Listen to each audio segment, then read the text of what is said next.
স্টুডিওতে আমাদের সঙ্গে যুক্ত হচ্ছেন এনবিআর এর সাবেক chairman doctor Mohammad Abdul Majid. Doctor Mohammad Abdul Majid, অসংখ্য ধন্যবাদ আপনাকে। বাজেটের দিনে আপনারা অনেক ব্যস্ত থাকেন, তার মধ্যে আপনি সময় করে এসেছেন। যদি একটু প্রথমেই জানতে চাই যে এবারের বাজেটকে যদি 10-এ আপনাকে নাম্বার দিতে বলা হয়, আপনি কত দেবেন? 8.5। 8.5? কেন 8.5 দেবেন? 8.5 এই জন্যেই যে এবারের বাজেটটি বেশ একটা কারণে ব্যতিক্রম ধর্মী। প্রথমেই বলবো এটা দৃষ্টিভঙ্গি পরিবর্তনের বাজেট। অর্থাৎ যে কদিন এতদিন যেভাবে আমার অর্থনীতি যেভাবে চলেছে, যেভাবে কাজকর্ম চলেছে, সেই গতানুগতিক ধারায় থাকলে হবে না। I have to change something এবং স্টার্ট করতে হবে। এই বাজেটের ভিতরে সেই ধরনের প্রত্যাশা, কারণ মানুষের প্রত্যাশাটা অনেক বেশি। প্রত্যাশা বেশি এই জন্যই না যে সে সবাই দ্রব্যমূল্যের কষাঘাতে জর্জরিত হচ্ছে বলেই প্রত্যাশা, তা না। প্রত্যাশা হচ্ছে এই যে I must have a good way, একটা পথে উঠতে হবে, স্বাবলম্বী হওয়ার পথে উঠতে হবে। কারণ সারা বিশ্বের বৈশ্বিক যে পরিস্থিতি, যে কোনো সময় যে কোনো দুর্ঘটনা ঘটতে পারে, ঘটছে, এবং সেটা এসে আমার নিত্য প্রয়োজনীয় জিনিসের, আমার বিদ্যুৎ, গ্যাস সব কিছুতে সমস্যা সৃষ্টি করছে। ওই মধ্যপ্রাচ্যে যদি যুদ্ধ সিরিয়াসলি বাদে মালয়েশিয়া যদি কোনো গণ্ডগোল হয়, ইভেন কি কোরিয়ায় যদি কোনো সমস্যা হয়, আমার রেমিটেন্সের উপরে তার প্রভাব পড়বে। এই সরকার কিন্তু শুরু থেকে সেই ধরনের চ্যালেঞ্জ মোকাবেলা করছে। যেমন এনরা যখন নির্বাচিত হয়েছেন 17 ফেব্রুয়ারি যখন ক্ষমতা নিয়েছেন, সেদিনও কিন্তু ট্রাম্প সাহেবের এই পাগলামির কথা তার জানা ছিল না। এগুলো হঠাৎ করে এসে গেছে, তো এরকম আসতেই থাকবে। নানান ধরনের আমাদের দেশের যে ভৌগোলিক অবস্থান, আর্থসামাজিক বা ভূ রাজনৈতিক যে অবস্থান, এটার কারণেও আমরা আশেপাশের কিছু একটা হলেই আমি প্রভাবিত হয়ে যাই, হতে হয়। হ্যাঁ, তো সেই কারণে আমার সবচেয়ে প্রথম কাজ হবে, আমাকে স্বাবলম্বী হতে হবে। আমি নিজে স্বাবলম্বী হওয়ার জন্য কি ধরনের পদক্ষেপ এবার বাজেটে থাকছে যেটি আমাদেরকে স্বাবলম্বী হতে সাহায্য করবে বলে আপনি মনে করেন? হ্যাঁ, স্বাবলম্বী হওয়ার থাকছে এই যে আমার অর্থনীতি বেশ কিছুদিন যাবৎ একটা অচল অবস্থায় আছে। আমার অর্থনীতিতে একটা বিরাট আয় বৈষম্যের পরিস্থিতি আছে। আমার অর্থনীতিতে সাধারণ মানুষের যে নিত্য জিনিসপত্রের বা যে অবস্থা, সেতে সে তার আর ডিসপোজেবল ইনকাম আর থাকছে না, তার সঞ্চয় কমে যাচ্ছে, তার সঞ্চয় থাকছে না। সে ব্যাংকে যে টাকা রেখেছে, সেই টাকা দিয়ে সে যে একটা সঞ্চয় করার যে তার যে উদ্দেশ্য ছিল, সেটাও সে পালন করতে পারছে না। সে বারবার বাধাগ্রস্ত হচ্ছে এই কারণে। তো সেই জন্যেই এই অর্থনীতির এইবারের বাজেটের লক্ষ্যমাত্রা, এক বছরের বাজেটেই যে সব কিছু সমাধান হয়ে যাবে তা না, শুরু করা আর কি। সেটা হচ্ছে প্রথম হচ্ছে আমার অর্থনীতিকে সচল করতে হবে। অর্থনীতি সচল হলেই কর্মসৃজন হবে।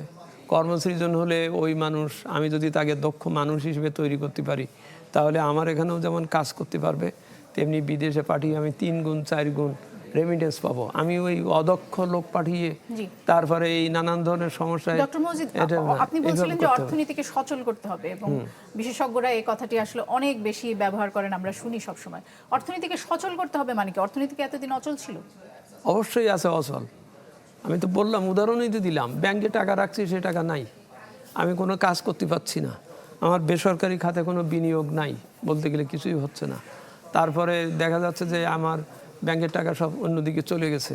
হ্যাঁ, ফলে আমার যে ওই কাজটা, ওই টাকাটা যদি ব্যাংকে থাকতো, তাহলে তো উনি এখানে বিনিয়োগ হতে পারত। বিনিয়োগ হলে হ্যাঁ, আর্থিক খাতের যে বিশৃঙ্খলাটা, সেটা হচ্ছে। তারপরে দেখা যাচ্ছে যে আমি এমন ব্যয় করছি যে ব্যয় এখন না করলেও চলতো, আমি চলতেই পারি। এই অবস্থায় ফুটপাত ভালো করে তৈরি করে দিলে আমার এটি চলে যায়। আমি উপর দিয়ে বড় ধরনের মেট্রো রেল বা বানিয়েছি, এটা যে লাগবে না তা বলছি না, কিন্তু আমার সময়ের ব্যাপার আছে। আমার অর্থনীতিতে যদি পয়সা কড়ি না থাকে, আমি বিরাট একটা পদ্মা সেতু বানিয়ে আমার কী হবে? আমার তো ওই মানুষের পদ্মা সেতু ওঠার পয়সা নেই। তো সুতরাং এটা আয় সামঞ্জস্য করে যদি আমি উন্নয়ন করতাম বা করি, তাহলেই আমার এটার থেকে রিটার্ন আসবে। আমি যদি এরকম করি যে আমার যে রাস্তা আমি 3 বছরে বানাতে পারি, সেই রাস্তা বানাতে আমি 12 বছর লাগাচ্ছি, 12 বছর লাগিয়ে আমার 3-4 গুণ খরচ বাড়তেছে। এই খরচটা তো অপরিণত অপদর্শী ব্যয়, হ্যাঁ, অস্বাভাবিক অযৌক্তিক ব্যয়। এই অযৌক্তিক ব্যয়টা যদি আমি কমাতে পারি, তাহলে আমি 3 বছর রাস্তা বানাবো, সেই রাস্তার উপকারিতা পেতে শুরু করব। কিন্তু আমি 3 বছরের রাস্তাকে আমি 9 বছর 12 বছর বানাতে করি, তাহলে তো আমি রিটার্ন পেলাম না।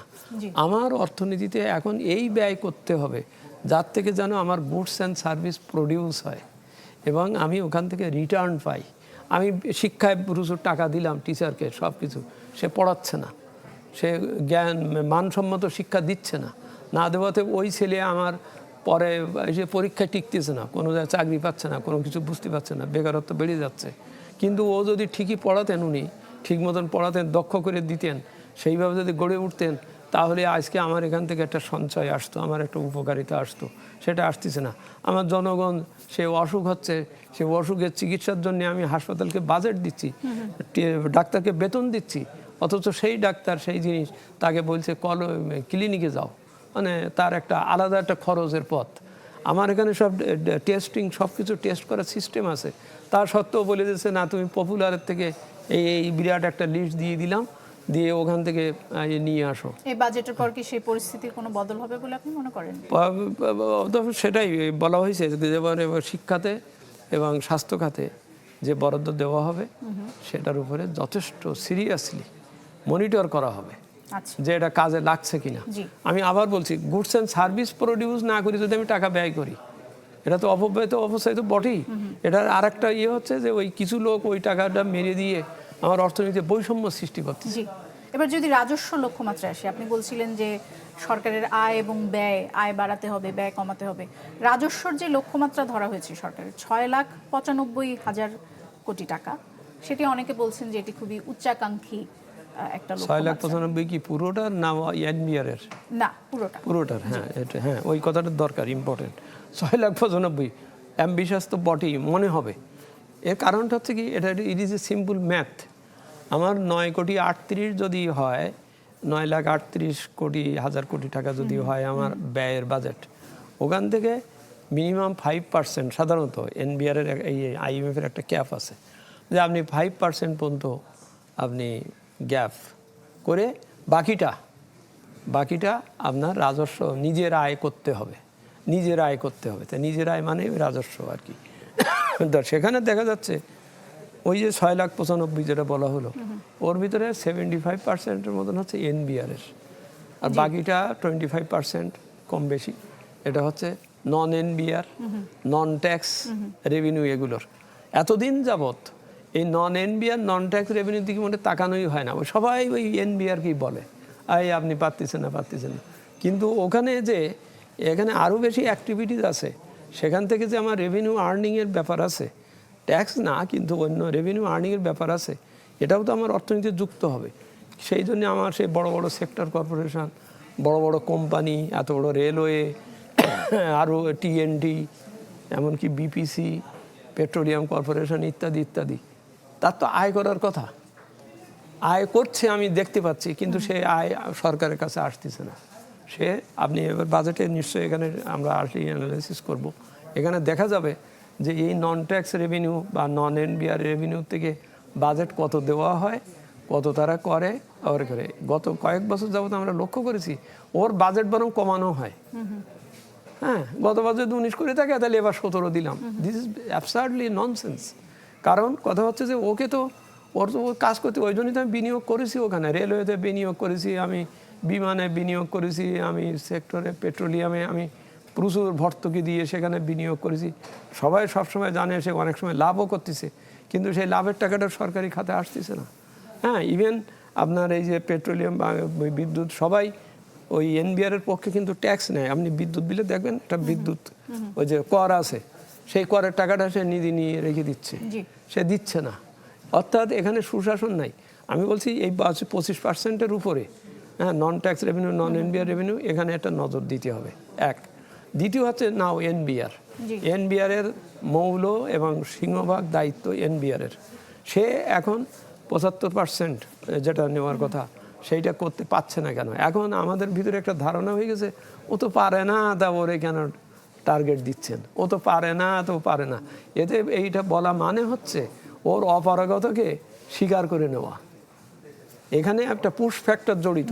পুশ ফ্যাক্টর দিতে হবে। অপারগতা স্বীকার করে না নিলে অবস্থার পরিবর্তন হবে কিনা সেটির উত্তর আমরা পাবো নিশ্চয়ই আর কিছু। এখানে একটা জবাবদিহিতার ব্যাপার আসবে। আরেকটি বিষয় জানতে চাই, সেটি হচ্ছে যে কর ছাড় এবং করের আওতা বাড়ানো। কর ছাড়ের বলা হচ্ছে এবারের বাজেটে ছড়াছড়ি, এবং সেই সাথে করের আওতাও বাড়ানোর চেষ্টা করছে সরকার আয় বাড়ানোর জন্য। যেমন এখন থেকে ব্যাংক অ্যাকাউন্ট খুলতে সবার টিন সার্টিফিকেট লাগবে। বোঝাই যাচ্ছে যে এটি হচ্ছে করের আওতা যেন আরো বাড়ানো যায়, সেই লক্ষ্যেই সরকার এটি করছে। জি, এই দুটো বিষয় নিয়ে আপনার মন্তব্য কি? মন্তব্য খুব স্পষ্ট ক্লিয়ার, সেটা হচ্ছে যে কর ছাড়টা দিচ্ছি কোথায় দিচ্ছি। এই যে আগে বলেছি আমার অর্থনীতিকে সচল করতে হবে, আমার বেসরকারি খাতে বিনিয়োগ যে পাচ্ছে না, তারপর আমার দেশের ইকোনমির 70% হচ্ছে অপ্রতিষ্ঠানিক খাত, নন ফর্মাল, ইনফর্মাল বা নন ফর্মাল ইকোনমি আর কি, যার কোনো ট্রেড লাইসেন্স নেই, যার কোনো নেই, কিন্তু সে একটা বিরাট কাজ, ছোটোখাটো ব্যবসা বাণিজ্য। এরা দাঁড়াতে পারছে না। করোনার সময় একটা বড় ধাক্কা খাইছে, তারে 20,000 কোটি টাকা প্রণোদনার প্যাকেজ ঘোষণাও করা হয়েছিল, সেই টাকা তার কাছে যায়নি, সে নিতে পারেনি, দেওয়া হয়নি, যে টাকা এখন অন্যান্য প্রতিষ্ঠানের মাধ্যমে দেওয়া হচ্ছে। অর্থাৎ ওকে যদি ওই সময় দাঁড়াতেই দিতাম, ও দাঁড়াতে পারলে কিছু করতে পারত। আর দাঁড়ানোর জন্যই ওই ক্ষতির জন্যে 30,000 কোটি টাকা দিয়েছিলাম বড়দের, হ্যাঁ, তারা সেই টাকা ঠিকই নিয়ে ফুরুত, বা কী হয়েছে বোঝা যাচ্ছে না, আমি সে পয়েন্টে কম তো বয়ান করবার সময় নাই। কিন্তু এটা ঠিক যে এই যে ইনফর্মাল সেক্টর, একে দাঁড়াবার সুবিধার জন্যে আমি এই বিভিন্ন ধরনের করের রিয়াত, আপনি করের রিয়াতের তালিকাগুলো দেখেন, এটা মূলত যাতে কস্ট অফ ডুইং বিজনেস বাড়ে, কমে, তারপরে আরও এই ধরনের। আর একটা হচ্ছে এই রেয়াতের দেওয়ারে হচ্ছে সেই সব পণ্য যেটা সরাসরি আমার মূল্য বৃদ্ধিতে করে এবং প্রান্তিক জনগণের এটা সেই ধরনের পণ্যের। এখন এখানে প্রশাসনের ব্যাপার জড়িত, আমি কর ছাড় দিলাম কিন্তু যদি দেখি বাজারে দাম কমে নাই, এখানে কিন্তু ব্যর্থতার ব্যাপারটা খুব সিরিয়াসলি দেখতে হবে। এটা দেখতে হবে, কারণ না দেখলে হবে না। আমি 15% আমরা এই প্রসঙ্গে নিয়ে আরো আলোচনা করব। আমাদের দুটা সংবাদেও আপনি আমাদের সাথে থাকবেন এবং আমি একটু আপনাদেরকে জানিয়ে রাখতে চাই, আপনি নিশ্চয়ই জানেনও, দর্শকদেরও একটু জানিয়ে রাখি, সেটি হচ্ছে যে খুচরা ব্যবসায়ীদের উপর কিন্তু নতুন করে একটা কর আরোপ হচ্ছে, বা এটি প্রস্তাব করা হচ্ছে, হবে কিনা সেটি আমরা এখনো জানি না। আর আপনি বলছিলেন যে বিষয়গুলো আসলে করের বাইরে নেওয়া হচ্ছে, তার মধ্যে যেমন আপনি বলছিলেন যে যেই বিষয়গুলো আসলে মানে জনগণের জীবনযাত্রার মান উন্নয়নে ভূমিকা রাখবে সেই ধরনের বিষয়গুলো। আমি কিন্তু দেখছিলাম ইউটিউবার এবং ইনফ্লুয়েন্সাররা যে টাকা আয় করেন সামাজিক যোগাযোগ মাধ্যম থেকে, তাদের ইনকামের উপর খুব সম্ভবত 15% একটা কর তাদের দিতে হতো, সেটি এখন তাদের উপর থেকে তুলে নেওয়া হচ্ছে। সেগুলো আসলে সাধারণ মানুষের জীবনযাপনের উন্নয়নে কতটা ভূমিকা রাখবে বলে মনে করেন, সেই আলোচনায় আমরা আসবো। আমাদের হাতে এখন আর সময় নেই। আপনাকে অসংখ্য ধন্যবাদ এবং দুটার খবরে নিশ্চয়ই আপনার সঙ্গে এই বিষয়ে বিস্তারিত কথা। ঠিক আছে, থ্যাংক ইউ। দর্শক, আমরা কথা বলছিলাম এনবিআর এর সাবেক চেয়ারম্যান ডক্টর মোহাম্মদ আব্দুল মজিদের সাথে।